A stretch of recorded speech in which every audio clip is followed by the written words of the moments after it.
தாம்பரம் அடுத்த பெருங்களத்தூர் அருகே தொடர் பிரச்சனையில் சிக்கி தவிக்கும் அடுக்குமாடி குடியிருப்பு வாசிகள் பராமரிப்பு பணிக்கு என பணத்தை பெற்றுக்கொண்டு முறையாக பணிகளை மேற்கொள்ளவில்லை என சாலையில் இறங்கி போராட்டம். சென்னை தாம்பரம் அடுத்த நெடுங்குன்றம் ஊராட்சிக்கு உட்பட்ட ஆலப்பாக்கத்தில் SSM அடுக்குமாடி குடியிருப்பு உள்ளது. இதில் சுமார் 2000 வீடுகளில் 10,000க்கும் மேல் மக்கள் வசித்து வருகின்றனர். இந்த நிலையில் SSM நகர் அடுக்குமாடி குடியிருப்பிலிருந்து கழிவுநீர் சுத்திகரிக்கப்படாமல் அப்படியே மழைநீர் வடிகால் கால்வாய் விடுவதால் அருகில் உள்ள குடியிருப்பு வாசிகள் அவ்வப்போது பிரச்சனையில் ஈடுபடுகின்றனர்.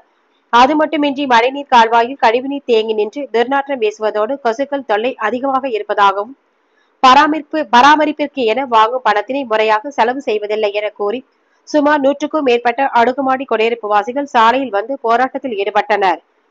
தகவல் அறிந்து அங்கு வந்த பீர்க்கன் கழனி காவல்துறையினர் போராட்டத்தில் ஈடுபட்டவர்களை பராமரிப்பு மேற்கொள்ளும் நிறுவனத்திடம் பேச்சுவார்த்தையில் ஈடுபடும்படி அறிவுறுத்தினார். அதன் அடிப்படையில் தற்சமயம் குடியிருப்பு வாசிகள் பேச்சுவார்த்தையில் ஈடுபட்டு வருகின்றனர். மழை காலங்களில் பெருமளவில் வெள்ளத்தில் பாதிக்கப்பட்டிருந்த SMS நகர் அடுக்குமாடி குடியிருப்பு வாசிகள் தற்சமயம் கழிவுநீர் பிரச்சனையால் பாதிக்கப்பட்டுள்ளது குறிப்பிடத்தக்கது.